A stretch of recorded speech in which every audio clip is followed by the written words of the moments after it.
I'm kind of dressed differently than when I walked in this building.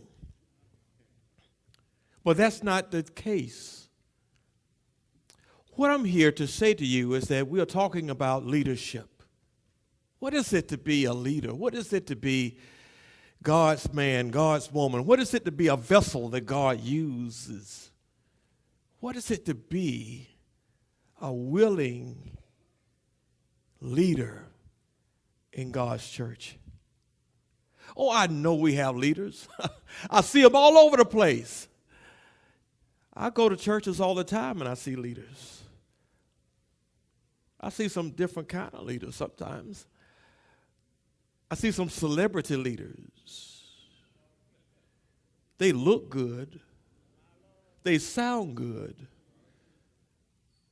But when you look at them and hear them and open them up, it's nothing on the inside. Oh, they're leaders all the time. I see them.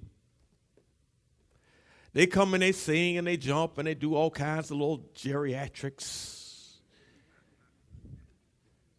And then when you need them to be by your side, they always have something else to do. Leaders, leadership. Jesus talked about being a servant leader. Servant leader. The focal point of leadership in a local church is just simply this. It's just to help people come to the understanding that they ought to find someone or someplace to serve. Because you see, you understand that when you serve, you build up the body of Christ.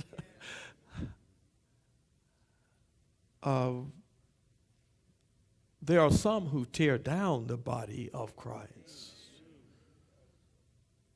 But Jesus said that a servant is a leader that builds up the body of Christ, because Jesus says that whom will first be important, whom will first be a leader of all, will first be a servant. For the Son of Man did not come to be served.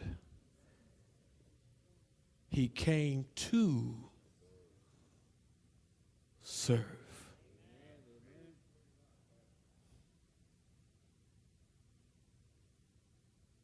We all look for examples of leaders all around us, do we not? People whom will guide and direct. And yet the one that whom gives guidance and the one who gives direction, we look right past. Oh, I know you don't. Because you show up in church every Sunday, don't you?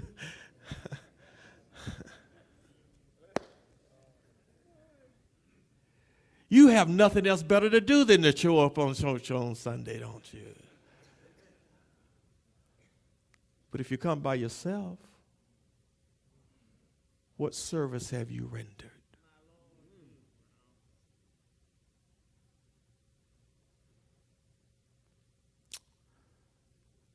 Jesus said to a group of disciples, oh, I didn't see those folk right there. Oh, my goodness, disciples.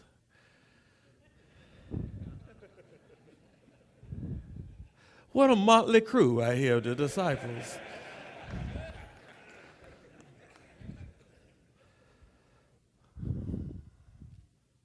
Disciple 1, disciple 2, disciple 3.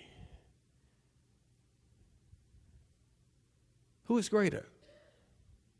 Do you want to sit on my left or my right? Doesn't matter.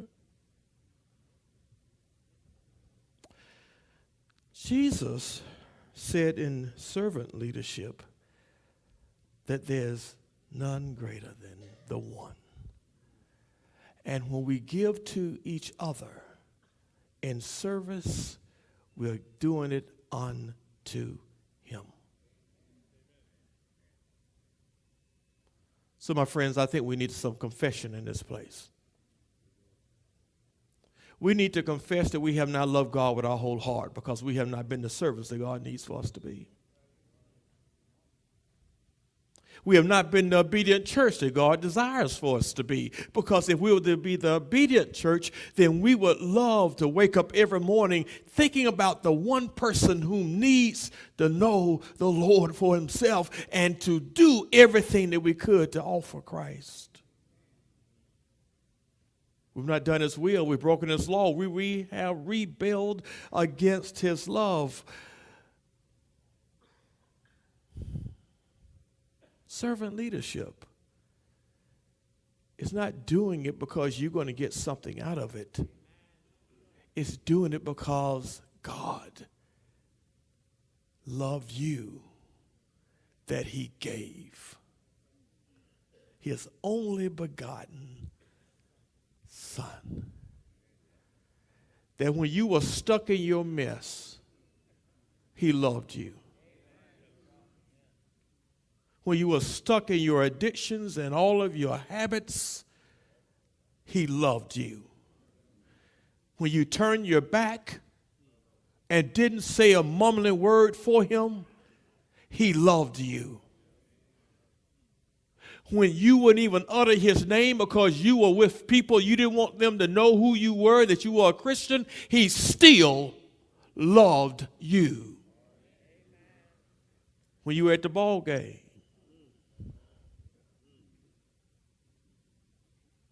and you just thought nobody was looking at you, he loved you then too. And Jesus had a unique way of loving and caring and showing. He did it by example. He modeled what it was to be a servant. He just simply decided to just kneel.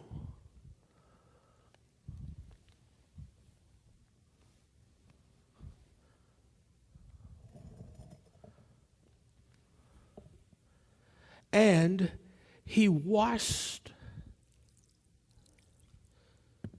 the feet of his disciples. You know, they walked along dusty roads, and their feet got really dirty. And yet the Son of Man said that unless he washes your feet,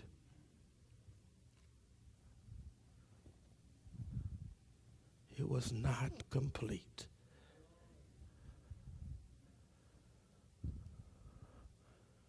Blessed, my son. The thing about Jesus was, it didn't matter whose feet he washed. He washed feet of those who were Jewish. He washed the feet of those who were Gentile. He knew that all were created for the glory of God.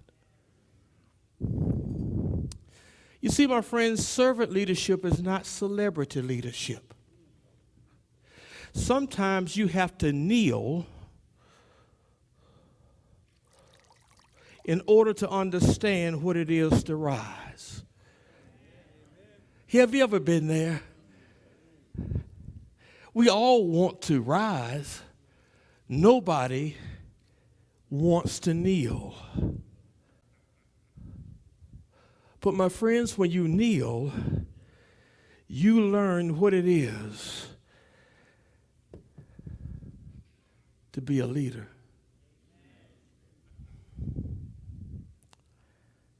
It lets you know that it's not what's done for you but it's only what's done for him. So this is this men's weekend. And we have some ladies here too. What would it be a weekend without women?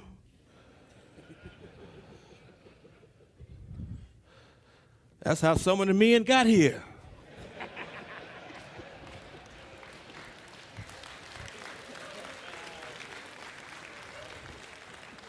Hey, I'm only telling the truth. That's how I got here.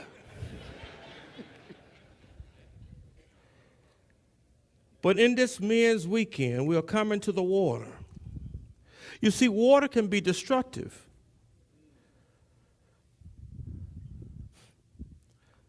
Rushing water you can't even see through. Still water is like a mirror. It's reflective. But water is cleansing. It takes the stain away.